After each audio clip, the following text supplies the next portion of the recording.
Labor's front bench versus the government benches every day of the week. The truth is that Scott Morrison, I'm sure, struggled to find people to fill his cabinet positions and his out-of-ministry positions. The difficulty for Labor is how to make the most of the incredible talents and capacities of people on our front bench team and indeed throughout the entire caucus. This team has the talent and the experience to both hold the Morrison government to account, but also to ensure that we develop an alternative program to take to the next election in March 2022. It's a team where you have a number of people who with vast experience who've served in the cabinet before, but a refresh with new talent coming in. There will be 4 new members of my shadow cabinet. Senator Kristina Keneally will of course be Deputy Leader in the Senate, but will also fulfil the important positions of being Shadow Minister for Home Affairs as well as Shadow Minister for Immigration and Citizenship. She's joined by Senator Katie Gallagher, who will be Shadow Minister for Finance and Shadow Minister for the Public Service, an important role in our economic team, as well as being the Manager of Opposition Business in the Senate. Terry Butler from Queensland will be the Shadow Minister for the Environment and Water. And Madeleine King from Western Australia joins the Shadow Cabinet as the Shadow Minister for Trade in a major promotion which is most deserved. What that means when you look at our Shadow Cabinet lineup, together with other critical positions, including Richard Marles, who as well as being Deputy Leader, will be Shadow Minister for Defence, and Penny Wong as Leader in the Senate will be Shadow Minister for Foreign Affairs, is that it is a very strong team indeed. I want to particularly look towards the economic team that will be led by Jim Chalmers as the Shadow Treasurer from Queensland, as well as Katie Gallagher from the ACT, a former Chief Minister in the position of Finance. As well as that, we have a very strong economic team indeed. Brendan O'Connor will be the Shadow Minister for Employment and Industry, as well as for Science and Small and Family Business. The economic team that sometimes is forgotten by the government is, of course, infrastructure. Catherine King will be the Shadow Minister for Infrastructure, Transport and Regional Development, aided, of course, as well by Jason Clare, who'll be the Shadow Minister for Regional Services, Territories and Local Government, and the critical role of Shadow Minister for Housing and Homelessness. Andrew Giles, as an Outer Minister, will be Shadow Minister for Cities and Urban Infrastructure, making up the infrastructure team, along with Carol Brown, who will serve as the Shadow Assistant Minister for Infrastructure. Murray Watt will have particular responsibility as a new Shadow Minister for Northern Australia, as well as taking up responsibility for natural disaster and emergency management. And I'm very pleased that Stephen Jones will take the job of Shadow Assistant Treasurer as well as Shadow Minister for Financial Services, which with the Royal Commission will obviously play an important role. He'll be assisted by Matt Thistlethwaite in that role, and also Andrew Lee will continue his good work as part of the economic team as the Shadow Assistant Minister for Treasury and also for Charities. We have an outstanding team being put forward here. I'm very pleased that Chris Bowen, who asked to move to a social policy area, will be the Shadow Minister for Health. Chris is very excited about a new challenge for him, and I'm sure that he will fulfil that task with great credit to himself and to the party. Joel Fitzgibbon adds resources to his agricultural portfolio. It's essentially a move back to the primary industries portfolio that used to exist at the federal level. and Matt Keogh will give him particular support as the Minister for WA Resources. Linda Burney will be the Shadow Minister for Indigenous Australians, working with, of course, Pat Dodson as the Shadow Minister for Reconciliation, with particular responsibility for constitutional reform, and Warren Snowden, who will work in that area as well as across Northern Australia. I hope that Linda Burney can work closely with Ken Wyatt to advance the cause of First Nations peoples, along, of course, with the father of reconciliation, Pat Dodson, and Warren Snowden, who brings so much experience to the team. Mark Butler will continue in his role in climate change and energy. He has brought passion and commitment and rigour to that role. Bill Shorten will perform the role which I think he, above anyone else, is made for. He, of course, made such an impact on Australian politics with his work on the National Disability Insurance Scheme. He will hold the government to account and make sure that it is the people with disabilities who are at the centre of attention for that scheme as it is rolled out, as Shadow Minister at the NDIS, as well as Shadow Minister for Government Services, which is the old Human Services portfolio in which Prime Minister Morrison has made an announcement about the creation of Services Australia. Tanya Plibersek will continue as the Shadow Minister for Education and Training.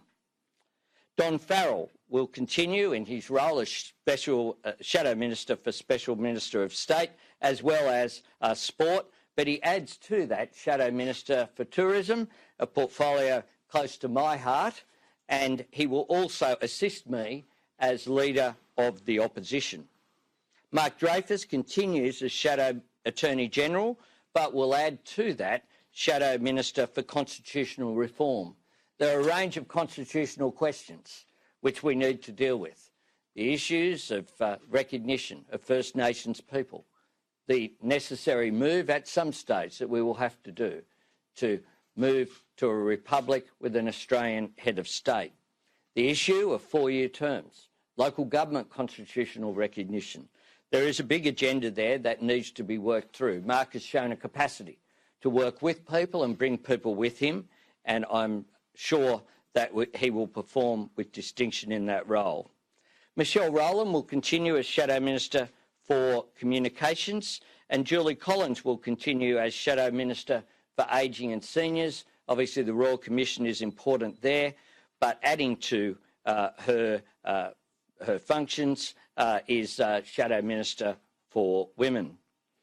Jason Clare will perform as the Shadow Minister for Regional Services, Territories and Local Government, as well as Housing.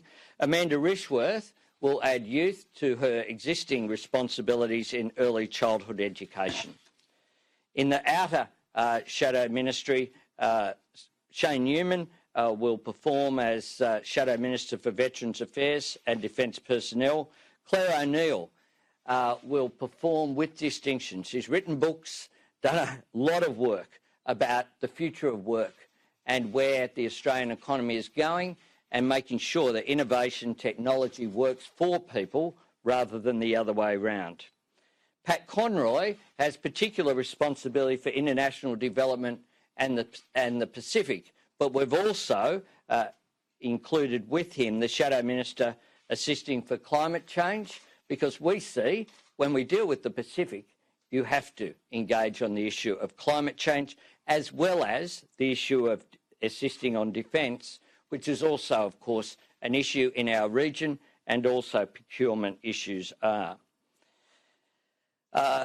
In terms of the new shadow assistant ministers, we also have an extraordinary team with some new additions there. Jed Carney brings a wealth of experience to skills and also to aged care as a former nurse. Emma McBride has worked in mental health for 15 years. She's certainly the only qualified pharmacist in the Parliament and has a great deal of experience, as she does in terms of the issue of carers. Carol Brown will also, as well as the infrastructure portfolio, advise on Tasmanian issues. Kimberly Kitching will be the Deputy Manager of Opposition Business in the Senate and has a particular responsibility for government accountability. That is, holding the government to account when it comes to waste. Louise Pratt has been shifted to manufacturing, and Tim Watts will have responsibility for communications and cyber security as well, which is an important task. Graham Perrett rejoins the position of Assistant Shadow Ministers as the Shadow Minister for Education and Training. I first got to know Graham visiting TAFEs in his electorate, where, of course, he's a former teacher, and he particularly will play a role in Queensland that will be very important. Matt Thistlethwaite adds financial services to the responsibilities he previously had for the Republic. Can I say in general, make some comments before taking questions? Our economic team, I think, is particularly strong. Jim Chalmers will lead a very effective team. Bill Shorten, I pay tribute to him, and he will play an important role in the rollout of the NDIS in particular, that is so critical that it's got right in the coming years. In terms of the Shadow Cabinet, with Jenny McAllister serving as the Shadow Cabinet Secretary, there will be 12 men and 12 women sitting around the Shadow Cabinet table. They are all there on merit. 12 men and 12 women, reflecting the balance in Australian society, all there on merit, and I'm very pleased that we've been able to achieve that balance when it comes to the leadership team of 2 men and 2 women and the Shadow Cabinet team of 12 men and 12 women. I think it's a challenge for us returning to government, but I think that this team is a major step forward in that.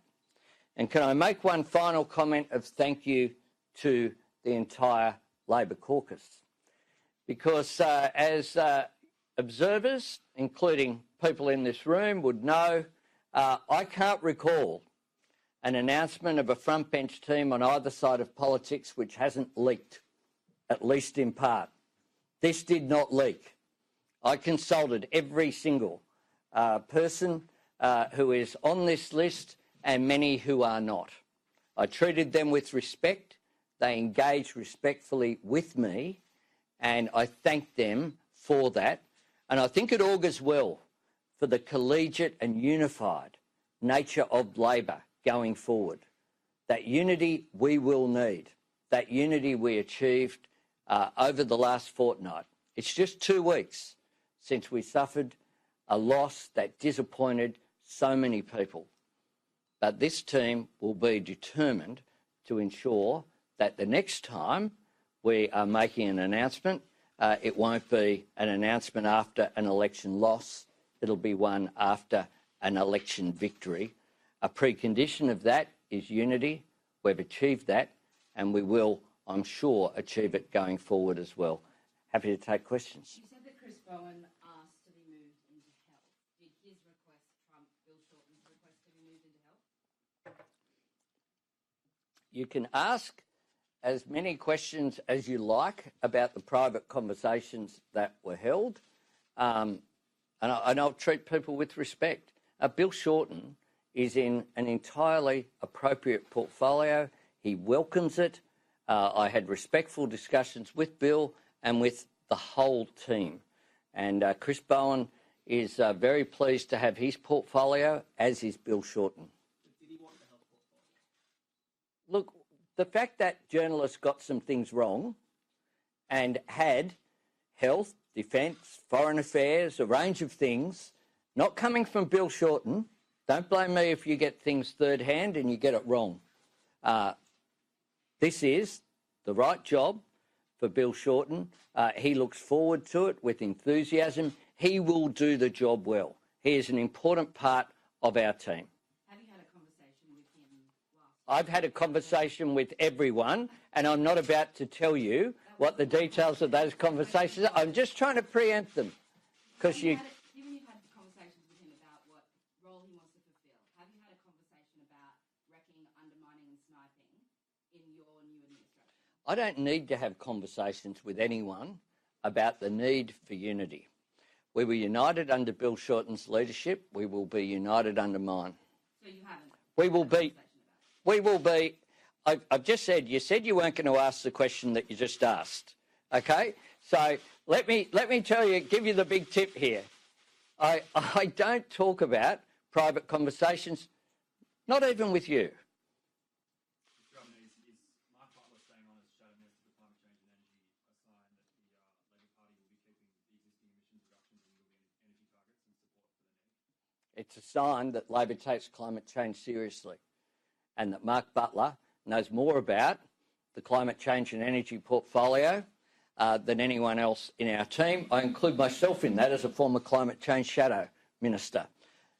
Now that you have a Home Affairs Shadow Minister, does that mean you'll preserve the portfolio if in power? Well, obviously, the position that we have as a shadow ministry is the one that we hope to take to an election and one that we hope to then implement if we were in government. Kristina Keneally Hang on. said that- Hang on. You to show a hard line on border security. Sorry? Is it important for Labor to take a hard line on border security? Look, we'll take the same position that we've been taking, the same position that I've said, which is that it is important, the issue of border security. We'll continue to do that. We've said that time and time again. We've outlined our policies and indeed our platform at the last national conference was adopted unanimously. Kristina Keneally has said in the past that she thinks there should be a royal commission into offshore detention. Is that something that you would consider as Labor leader? No, we just lost the election, by the way, so we won't be calling royal commissions into anything. Next.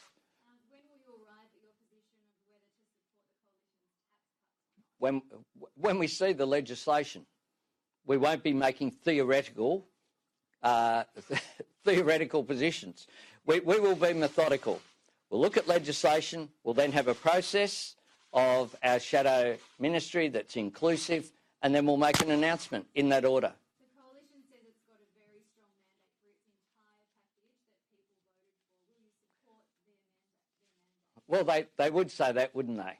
I don't think anyone can argue that anyone has a mandate beyond the election. But they won the election on that policy. And they're entitled to argue that on July 1, the tax cuts that they said they would implement.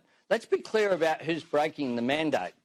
The government is breaking the mandate that they have, which is tax cuts to come into place on July 1. I have said repeatedly, bring the parliament back, one speaker aside, through the House, through the reps. There's a cost to it, but we could even have a pairing arrangement so everyone didn't have to come if need be, because Labor will support the tax cuts that come on into being on July 1 that they promised they would do. It is the government that is breaching its own commitment to the Australian people.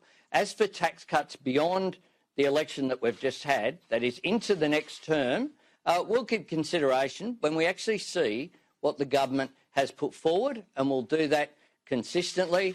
And in terms of my comments, I understand the need for fresh footage, but if you ask the same question, you'll get the same answer. Last week you said that there were vested interests that played a role in the election results. What did you mean by vested interests? I think you know what I mean. Well, I'd Next. like for you to spell Best out interests, because people who don't support the Labor Party. do you think Next. that the trade unions Hang on. Just because you said it at the front doesn't mean that you get every question. There are others trying. Thank you.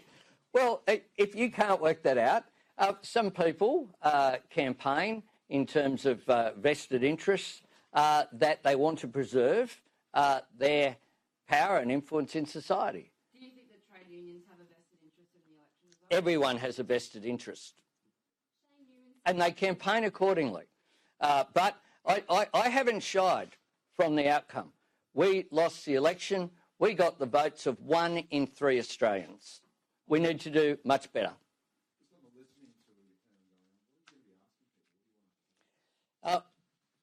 what I don't want to do is say, here's what I want you to tell us. That's not listening, that's telling. And what I have done this afternoon, I'll be flying to Launceston. I have a meeting at a club there. It's been widely advertised. Tomorrow, I'll be in Launceston again. I'm meeting with the Mayor of Launceston, and I have other meetings on as well. Then I fly to Brisbane.